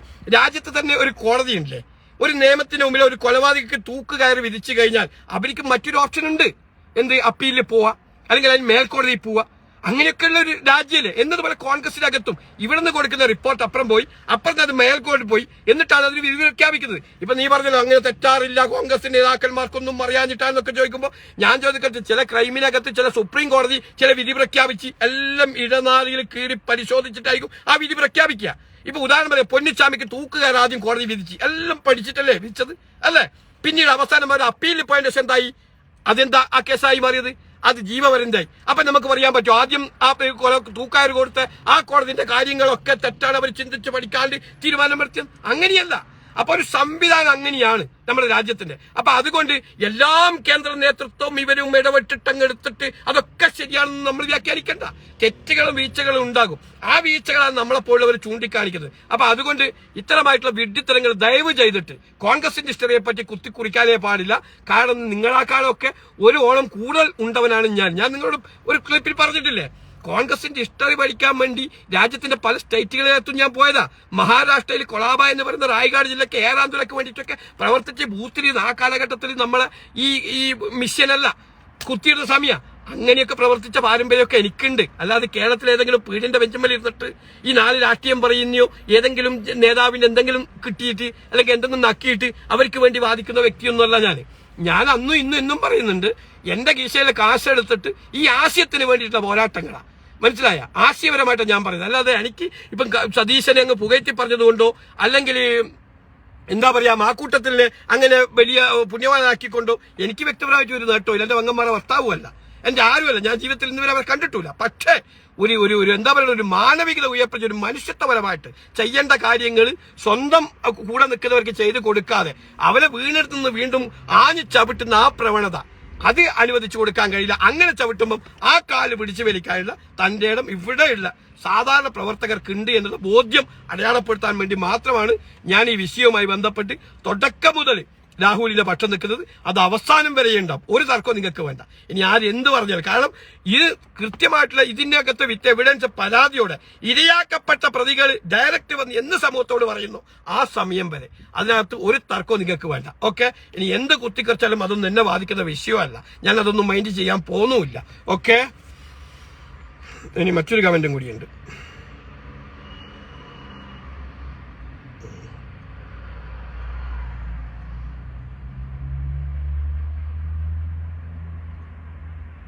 പിന്നെ ഒരു ജയകൃഷ്ണൻ എന്ന് പറയുന്ന ഒരു പ്രിയപ്പെട്ട സുഹൃത്തിന്റെ ഒരു കമന്റും വന്നിട്ടുണ്ട്. സതീശനോടുള്ള ചോദ്യമാണ് എനിക്ക് തോന്നുന്നത്.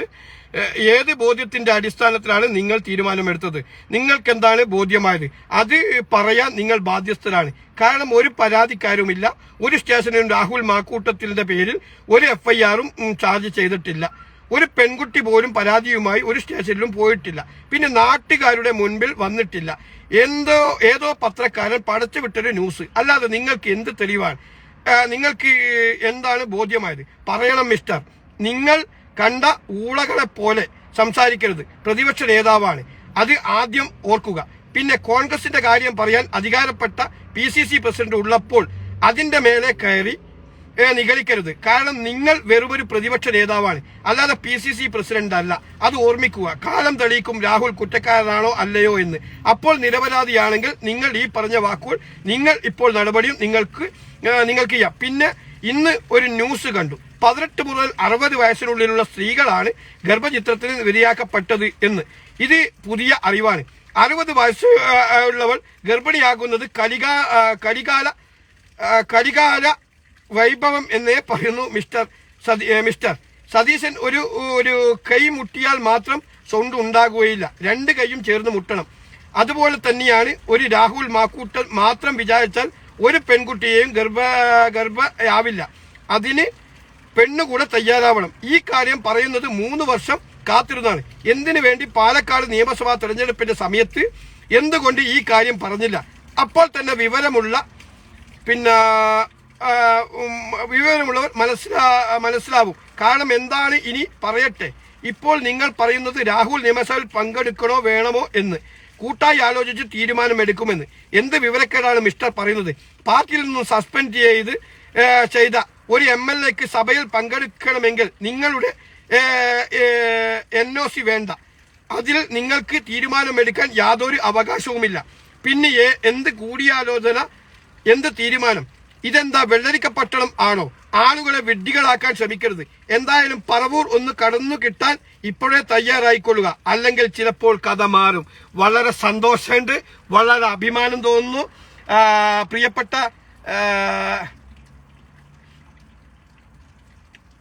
പ്രിയപ്പെട്ട ജയകൃഷ്ണൻ ഭായ്, അതായത് ഇതിന്റെ സത്യം തെളിയുന്നത് വരെ നമ്മൾക്ക് രാഹുലിനെ ചേർത്ത് നിർത്തണം, ചേർത്ത് പഠിക്കണം. കാരണം രാഹുലിനെ മാത്രമല്ല, ഇത്തരം വേട്ടാവളിയന്മാർ ലക്ഷ്യമിടുന്നത് രാഹുലിനെ കൂടി കിടന്ന് ഷാഫിയും അടിച്ചു താഴ്ത്തുക. അതിനുശേഷം ഈ പറയുന്ന എൽദോസ് നമ്മളെ മാത്യൂസ് കുഴൽനാടൻ, അതുപോലെ തന്നെ ഇപ്പം പാർട്ടിയിലേക്ക് കടന്നു വന്ന ഞങ്ങളുടെ സന്ദീപ് വാര്യർ ഇപ്പൊ വലിയ ജനപിന്തുണ. കോൺഗ്രസിന്റെ കരുത്ത് അവരൊക്കെ എന്താ പറയാ, പാർട്ടിയെ പ്രൊട്ടക്ട് ചെയ്യുന്നത് കാണുമ്പോൾ ഇവർക്കൊന്നും ദഹിക്കുന്നില്ല. ഇവരെക്കാൾ മേലോട്ട് കയറും. അപ്പൊ ജനങ്ങൾ മനസ്സിലാക്കി കഴിഞ്ഞ് ഇവരെയൊക്കെ ജനങ്ങൾ ഈ വിഷയത്തിൽ നമ്മൾ വെളിച്ച് ചവറ്റിന്റെ കൊട്ടയിലേക്ക് എറിഞ്ഞ് ഇനിയിപ്പോ സ്വയം പ്രഖ്യാപിതമായി രാജാവായി നടക്കട്ടെ. ഇപ്പൊ ഞങ്ങൾക്ക് വേണ്ടത്, ഞങ്ങൾ ഈ നേതൃസ്ഥാനത്തേക്ക് വരേണ്ടത് ജയകൃഷ്ണ, അബിൻ വർക്കി, അതുപോലെ KM അഭിജിത്ത്, ഷാഫി പറമ്പിലി, ഈ പറയുന്ന രാഹുൽ മാക്കൂട്ടം, സന്ദീപ് വാര്യർ, മാത്യു കുഴൽനാടൻ, രാജു P നായർ, BRM ഷഫീർ, അതുപോലെ തന്നെ ജിൻഡോ ജോണ്, അതുപോലെ തന്നെ വേറെ എന്തെങ്കിലും പറയാ ഒരു അലിയുണ്ട്, ബഷീർ അലിയ, അങ്ങനെയായിട്ടും പറഞ്ഞിട്ട് ഇങ്ങനെയുള്ള കരുത്തുറ്റൊരു ലീഡർഷിപ്പ് ഉണ്ട് ഈ പാർട്ടിക്ക്.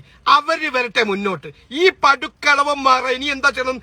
അഖിലേന്ത്യാ നേതൃസ്ഥാനം മാറ്റുന്നില്ലെങ്കിലും ഇവരൊക്കെ ഇലക്ഷന് മത്സരിക്കുന്നുണ്ടെങ്കിൽ എന്റെ കോൺഗ്രസിനെ സ്നേഹിക്കുന്ന, കോൺഗ്രസിന് ഇഷ്ടപ്പെടുന്ന പ്രിയപ്പെട്ടവരെ, നിങ്ങളൊരു തൊഴുതു കൈയോടെ പറയാ, ഇവരെയൊക്കെ തോൽപ്പിച്ച് വീട്ടിൽ കൊണ്ടേ ഇരുത്തണം. അത് ഞങ്ങളുടെ ഉത്തരവാദിത്തമാണ്. കാരണം പാർട്ടി സ്റ്റേറ്റിനകത്ത് നിലനിൽക്കണം എന്നുണ്ടെങ്കിൽ നിങ്ങൾക്ക് ഒരു തർക്കവും വേണ്ട. ഇവറ്റകൾ മാറി നിന്നാൽ തന്നെ ഞങ്ങളെ തോൽപ്പിക്കാനോ ഞങ്ങളെ പരാജയപ്പെടുത്താനോ ഒരു രാഷ്ട്രീയ പ്രസ്ഥാനത്തിനും കഴിയില്ല. കോൺഗ്രസിന്റെ ഇഷ്ടതയും ചരിത്രങ്ങളും അങ്ങനെയാണ്. അപ്പൊ അതുകൊണ്ട് ഇവറ്റകൾ, ഞാൻ ആവർത്തിച്ച് പറഞ്ഞു, ഇവറ്റകളുടെ സ്ഥാനങ്ങൾ അലക്കിട്ടുറപ്പിക്കാൻ വേണ്ടി ഇവർ എന്ത് വിടുവേലയും ചെയ്യും. ഇനി പാർട്ടിക്ക് അധികാരം കിട്ടിയിട്ടില്ലെങ്കിലും ഇവരെ സംബന്ധിച്ചിടത്തോളം ഒരു പ്രശ്നവുമില്ല. കാരണം പ്രതിപക്ഷ നേതൃത്വ സ്ഥാനം കിട്ടുമ്പോൾ എന്താ മുഖ്യമന്ത്രിന്റെ അതേ പവറും കാര്യങ്ങളും വണ്ടിയും കാര്യങ്ങളും അതിന്റെ അലവൻസ് ഒക്കെ ഇവർക്ക് കിട്ടും. അപ്പൊ ഇവന്റെ കാര്യം സേഫാ. പാർട്ടി എന്തോ ആവട്ടെ എന്നുള്ള ചിന്തയാണ്. അപ്പൊ അതുകൊണ്ട് ഞാൻ ആവർത്തിച്ച് പറയുന്നു, ഈ വിഷയത്തിനകത്ത് ഞങ്ങൾ ഒറ്റക്കെട്ടായി ഒരേ മനസ്സോടുകൂടി ഇതിന്റെ പരാതിക്കാരിന്റെ നീചസ്ഥിതി അറിയുന്നത് വരെ എന്നെ തെറി വിളിച്ചോ എനിക്ക് എന്നൊരു വിഷയമല്ല. പക്ഷെ അപ്പോഴും നിങ്ങളോട് ഞാൻ പറയാ, രാഷ്ട്രീയത്തിന് അപ്പുറത്ത് മനസ്സാക്ഷി കുത്തുള്ളവർ ഈ ഒരു ആരോപണത്തിന്റെ പേരിൽ രാഹുലിനെ മാറ്റി നിർത്താൻ പാടില്ല. ഇനി രാഹുൽ, ഞാൻ അവസാനമായി പറഞ്ഞെങ്കിൽ അവസാനിപ്പിക്കുന്ന മുമ്പേ, രാഹുൽ പാലക്കാട് പോവണം. ഇവരെയൊന്നും ഷീട്ട് വേണ്ട. രാഹുൽ കൃത്യമായിട്ട് തന്നെ ഈ പ്രതിപക്ഷ നേതാവിനോട് ചോദിക്കണം. 2-3 പ്രാവശ്യമായി നിങ്ങളെ വേട്ടയാടാൻ വേണ്ടി അവൻ ഏത് ബോധ്യത്തിന്റെയും ഏത് തെളിവിന്റെ അടിസ്ഥാനത്തിലാണ് എനിക്കിട്ടെതിരെ ഇത്തരം ഒരു കള്ളപ്രചാരണം CPM-ഉം BJP-യും ഉണ്ടാക്കിയപ്പോൾ അതിന്റെ പക്ഷം പിടിച്ച് അത് ശരിവെക്കുന്ന നിലപാടിലേക്ക് മാറിയത്? അതിന്റെ ഉത്തരം എനിക്ക് കിട്ടിയേ പറ്റൂ എന്ന് രാഹുൽ മാക്കൂട്ടം അദ്ദേഹത്തിന്റെ മുഖത്ത് നോക്കി ചോദിക്കണം. പിന്നെ എല്ലാം പറയുന്നത് സതീശൻ അങ്ങ് നേതാവ്. ഞാൻ ചോദിക്കട്ടെ, കോൺഗ്രസിനകത്ത് 100 കണക്കിന് നേതാക്കന്മാരില്ലേ? എന്തിനാണോ നിങ്ങൾ അവനെ ഭയപ്പെടേണ്ട ആവശ്യം? അവൻ ആര്? നിങ്ങൾക്ക് പറയണം, നിങ്ങൾ പറയണം. ഇപ്പൊ അടൂർ പ്രകാശ് സാറ് പറഞ്ഞ സ്റ്റേറ്റ്മെന്റ് എന്ത് രസമുണ്ട് കേൾക്കാൻ. അതുപോലെ തന്നെ മറ്റൊരു ബൈറ്റ് ഞാൻ കണ്ടത് ഞങ്ങളെ രാജ്മോഹൻ ഉണ്ണിത്താൻ സാറിന്റെ, എന്ത് രസമുണ്ട് മാധ്യമങ്ങൾക്ക് മറുപടി കൊടുക്കുമ്പോ. എന്താ രസം കേൾക്കാൻ തന്നെ, എന്ത് ഇമ്പമുണ്ട്. അതുപോലെ തന്നെ K മുരളീധരൻ, ഇവരൊക്കെ പറയുന്നത് എന്താ, അങ്ങനെ വേട്ടയാടാൻ കഴിയില്ല. പക്ഷേ ഇവിടെ ഒരു പരാതി വരട്ടെ, ഇവിടെ ഒരു നിയമവാഴ്ചയുള്ള രാജ്യമാണ്. അങ്ങനെ എന്തെങ്കിലും കുറ്റം തെളിഞ്ഞു കഴിഞ്ഞാൽ ഞങ്ങൾ അവരെ സംരക്ഷിക്കത്തില്ല. എന്ത് രസമുണ്ട് കേൾക്കാൻ, എന്ത് ഇമ്പമുണ്ട് കേൾക്കാൻ. അപ്പൊ അതിനു മുമ്പേ അദ്ദേഹത്തിനെതിരെ ഇത്തരം നടപടിയെടുക്കുന്നത് വ്യക്തിപരമായിട്ട് യോജിക്കാൻ കഴിയില്ല എന്നൊക്കെയാണ് ഈ നേതാക്കന്മാർ പറഞ്ഞത്. പക്ഷെ ഇവനകല്ല, ഇവനും മറ്റേ ചെന്നിയും കൂടി പറ്റൂല, ഇപ്പങ്ങാക്കണം, ഇപ്പങ്ങ് ഉണ്ടാക്കി കളയണം എന്ന് പറയുമ്പോ ഈ പറയുന്നവന്റെ വീഡിയോസ് ഞാൻ പറയുന്നില്ല, പച്ചക്ക് തന്നെ ആ സ്ത്രീ പറയുന്നത് ഇതേ യൂട്യൂബിലും ഇതേ ഫേസ്ബുക്കിലും കറങ്ങി കളിക്കുന്നുണ്ട്. എന്ത് അത് വെച്ചിട്ടെന്താ ഇവനെ വേട്ടയാടാൻ നമുക്ക് അറിയാഞ്ഞിട്ടാ? പക്ഷെ നമ്മൾ അത്ര നിലപാടിലേക്ക് പോവാത്തത് കൊണ്ടാ. അപ്പൊ അതുകൊണ്ട് ഈ പറയുന്ന നേതാക്കന്മാരൊക്കെ ഇവന്റെ മുഖത്ത് നോക്കി ചോദിക്കണം, ഇതൊരു കൂട്ടായ തീരുമാനം എടുക്കണ്ടേ? ഏകപക്ഷീയമായിട്ട് അങ്ങനെ തീരുമാനമെടുക്കാൻ പാടുണ്ടോ? ഇവൻ എങ്ങനെയാ എല്ലാം ഞാന് എന്ന് പറഞ്ഞു നടക്കുന്നത്? ഇവൻ ഏതെങ്കിലും ഇലക്ഷൻ വരുമ്പം അവിടെ പരാജയപ്പെട്ടാൽ അതിന്റെ ഉത്തരവാദിത്തം മുഴുവൻ എനിക്കാണ്, വിജയിച്ചാൽ കൂട്ടായ തീരുമാനം. നീ എന്തിനാ ഏറ്റെടുക്കേണ്ട ആവശ്യം? വിജയിച്ചാലും പരാജയപ്പെട്ടാലും പാർട്ടിന്റെ കൂട്ടായ തീരുമാനം. നീ ഇനി അങ്ങനെ വമ്പളക്കുന്നുണ്ടെങ്കിൽ നീ അവിടെ ചേലക്കരയിൽ ജയിപ്പിച്ച് കാണിക്കണമായിരുന്നു. അവിടെ നീ എന്താ അവിടെ പോയിട്ട് എന്താ നീ വെല്ലുവിളിക്കാഞ്ഞത്? എന്താ അവിടെ ജയിച്ചോ പാർട്ടി? പിന്നെ കോൺഗ്രസിന്റെ കുത്തക മണ്ഡലത്തിൽ 2-3 ബൈ ഇലക്ഷൻ നടക്കുമ്പോ അവിടെ പോയി കുറച്ച് പട്ടി ഷോ കളിച്ചെന്നല്ലാതെ അതിനപ്പുറത്തേക്ക് എന്താ? അത് നീ അവിടെ പോയിട്ടില്ലെങ്കിൽ, നീ അവിടെ പട്ടി ഷോ കളിച്ചിട്ടില്ലെങ്കിലും അവിടെ കൃത്യമായിട്ട് കോൺഗ്രസ് ജയിക്കും. അതിലൊരു തർക്കവും വേണ്ടെന്നേ. പിന്നെ അങ്ങനെ വെല്ലുവിളിക്കുകയാണെങ്കിൽ ഒന്നിക്ക് ചേലക്കര പോയിട്ട് ആ സീറ്റൊക്കെ പിടിച്ചു എടുത്തിട്ടുണ്ടെങ്കിൽ ഞങ്ങൾക്ക് പറയായിരുന്നു, ഇവൻ ആള് കൊള്ളാം, ഇവൻ ഭയങ്കരമായിട്ടുള്ള നിലപാടാ. പിന്നെ ഇവൻ പറഞ്ഞു വെക്കുന്നത് ഞങ്ങൾ 30,000 വോട്ടിന് വിജയിച്ച ചേലക്കര ഞങ്ങൾ 12,000 ആക്കി കുറച്ചില്ലേ? അത് നിന്റെ മെടുക്കൊന്നുമല്ല. അന്ന് ഭൂരിപക്ഷം കൂടിയതെന്ന് വെച്ചാൽ ആദ്യം മത്സരിച്ച കേരളത്തിന്റെ മുൻ സ്പീക്കറായ CPM-ന്റെ ഒരു കഥകളഞ്ഞ ഒരു മനുഷ്യരായതിന്റെ പേരിൽ പിന്നെ നിഷ്പക്ഷമായിട്ടുള്ള വോട്ട് കിട്ടിയിട്ടുണ്ട്. അതുകൊണ്ട് അയാൾക്ക് ഭൂരിപക്ഷം കൂടിയെന്നേ ഉള്ളൂ. പിന്നെ രണ്ടാമത് ഇപ്പം മത്സരിച്ച സ്ഥാനാർത്ഥിക്ക് അതിന് മുമ്പ് അയാൾ മത്സരിച്ച അതേ ഭൂരിപക്ഷത്തിൽ തന്നെ അയാൾ അതിൽ കുറക്കാൻ കഴിഞ്ഞിട്ടില്ല. അപ്പൊ ചില വ്യക്തികൾക്ക് വ്യക്തിപരമായിട്ടുള്ള വോട്ടുകൾ കിട്ടും. ഉദാഹരണം ഞാൻ പറയാം, ഇപ്പൊ ഞങ്ങൾ PC വിഷ്ണുനാഥ്, അദ്ദേഹത്തിന് എവിടെയാ കൊണ്ടേ നിർത്തിയത്? 35,000 വോട്ടിന് CPM-ന്റെ മേഴ്സിക്കുട്ടിയമ്മ വിജയിച്ചു കയറുന്ന മണ്ഡലത്തിലാണ് PC വിഷ്ണുനാഥ് പോയി മത്സരിച്ചത്. അത് PC വിഷ്ണുനാഥ് അവിടെ വിജയിച്ചത് വെറും പാർട്ടിന്റെ അനുകൂലമല്ല, അദ്ദേഹത്തിന്റെ വ്യക്തിപരമായിട്ടുള്ള ഒരു വ്യക്തിത്വത്തിന്റെ പേരിലും വോട്ട് കിട്ടിയിട്ടുണ്ട്. അപ്പൊ അതുകൊണ്ടാണ് അത് പൂർണ്ണമായിട്ട് പാർട്ടിന്റെ ഇതിൽ ലെവലിൽ കിട്ടിയതാണ് വിജയിച്ചതെന്ന് നമുക്ക് പറയാൻ കഴിയില്ല. അദ്ദേഹത്തിന്റെ വ്യക്തിപരമായിട്ടുള്ള വോട്ടുകളുണ്ട്. അപ്പൊ സ്വാഭാവികമായിട്ട് ഇനി അടുത്ത പ്രാവശ്യം കോൺഗ്രസ് അവിടെ ഏതെങ്കിലും സ്ഥാനാർത്ഥി വിജയിപ്പിച്ച് നിർത്തിച്ച് ഒരു വിജയിക്കുമ്പോൾ ചിലപ്പോൾ 5,000 10,000 വോട്ടിന് വിജയിച്ചു കഴിഞ്ഞാലും നമുക്കത് വലിയ വിജയ. പക്ഷെ അത് അന്നേരം ഞങ്ങൾക്ക് PC വിഷ്ണുനാഥിനെ കമ്പയർ വെച്ച് സംസാരിക്കാൻ കഴിയില്ല. കാരണം PC വിഷ്ണുനാഥിന്റെ വ്യക്തിത്വമായിരിക്കില്ല ഇനി വരുന്ന സ്ഥാനാർത്ഥിക്ക് ഉണ്ടാകുക. അപ്പൊ അങ്ങനെയൊക്കെ ഉണ്ട്. അപ്പൊ അതുകൊണ്ട് നീ ആ 2,000 ഞങ്ങളങ്ങ് കുറച്ചേ അറിഞ്ഞില്ല എന്ന് പറഞ്ഞിട്ട് അതങ്ങ് ഇക്കിളിപ്പെടുത്താൻ വേണ്ടിയിട്ടൊന്നും നോക്കണ്ട. അവിടെ CPM-ന്റെ സായിയായി കിട്ടുന്ന സ്ഥാനാർത്ഥികൾ മാറുമ്പോൾ ഉണ്ടാകുന്ന ഒരു മാറ്റങ്ങൾ ഇപ്രാവശ്യം ഉണ്ടായിട്ടുണ്ട്. ഇതേ ഇപ്പം ജയിച്ചു പോയ സ്ഥാനാർത്ഥി മുന്നൊരു ബൈ ഇലക്ഷനിൽ മത്സരിക്കുമ്പോൾ അയവനിക്ക് കിട്ടിയ ലീഡിനേക്കാളും 1,300 വോട്ട് വർദ്ധിപ്പിച്ചിട്ടേ ഉള്ളൂ. അപ്പൊ അതുകൊണ്ട് നിന്റെ നിലപാടങ്ങ് ശരിയാണ്, ഞാൻ കേൾക്കുന്നതാ ഇവിടെ ശരി എന്നുള്ള ധാരണയൊക്കെ ഒന്ന് മാറ്റി വെച്ചിട്ട് ഇപ്പം നിനക്ക് പറ്റുകയാണെങ്കിൽ ജനങ്ങളെ കോൺഗ്രസിന്റെ പ്രവർത്തകരുടെ വിശ്വാസത്തിൽ വേറെ കിട്ടണമെന്നുണ്ടെങ്കിൽ ഞാനീ പറയുന്നത് ഒരുപക്ഷെ കുറച്ച് അതിര് കടന്നിട്ടുണ്ടാവാം. പക്ഷെ അങ്ങനെ പറയാൻ കഴിയും. കാരണം എന്താണെന്നറിയോ, ഒരു നിരപരാധിയായ മനുഷ്യനെ വേട്ടയാടാൻ വേണ്ടിയിട്ട് സപ്പോർട്ട് ഒട്ടും മടിയില്ലാതെ നാണമില്ലാതെ പിന്തുണ കൊടുക്കുന്നുണ്ടെങ്കിൽ ഇന്നലെ പോലും ഈ സ്റ്റേറ്റ്മെന്റിനകത്ത് വിട്ടുവീഴ്ചയില്ല എന്ന് പറയുമ്പോൾ അതിനെതിരെയുള്ള പ്രതിഷേധമായത് മനസ്സിലാ.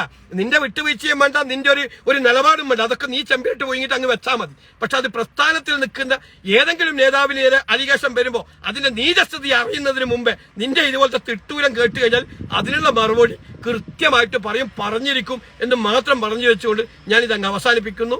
ഇത്ര സമയം എന്റെ ലൈവ് വീക്ഷിച്ച എന്റെ പ്രിയപ്പെട്ട എല്ലാവരോടും കൂടി ഒന്നും കൂടി പറഞ്ഞു വെക്കുകയാണ്, ഇവനെ ഇനി നിയമസഭയ്ക്ക് നിങ്ങൾ കാണിക്കാൻ പാടില്ല. കാണിച്ചു കഴിഞ്ഞാൽ പാർട്ടിന്റെ അന്തകനായിട്ട് മാറും. കോൺഗ്രസിന്റെ പ്രതിശാസ്ത്രത്തോട്, രാഹുലിനോട്, ഗാന്ധി കുടുംബത്തോട് എന്തെങ്കിലും കടമയും ബാധ്യതയും ഞങ്ങൾക്കുണ്ടെങ്കിൽ ഇവരെ പരാജയപ്പെടുത്തി കോൺഗ്രസിനെ രക്ഷിക്കാൻ വേണ്ടി ശ്രമിക്കണം എന്ന് പറഞ്ഞതോടൊപ്പം തന്നെ ഈ വിഷയവുമായി ബന്ധപ്പെട്ട് ഞാൻ ഒരു ഇംഗ്ലീഷിൽ, കാരണം ഈ വീഡിയോസിന്റെ എല്ലാ വിത്ത് എവിഡൻസും വെച്ചിട്ട് ഇംഗ്ലീഷിൽ ഒരു വീഡിയോസ് തയ്യാറാക്കാൻ വേണ്ടിയിട്ട് ഞാൻ വേറെ ആളോട് ആവശ്യപ്പെട്ടിട്ടുണ്ട്.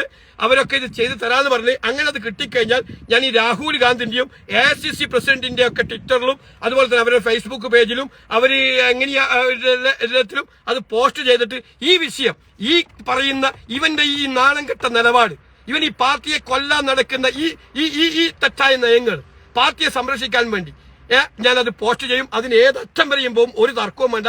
അത് ഞാൻ ലൈഫിൽ ഒറ്റയാൾ പോരാട്ടം തന്നെ, ആ പോരാട്ടമായി തന്നെ ഞാൻ മുന്നോട്ട് പോകും എന്നുള്ള കാര്യത്തിൽ ഒരു തർക്കവും വേണ്ട.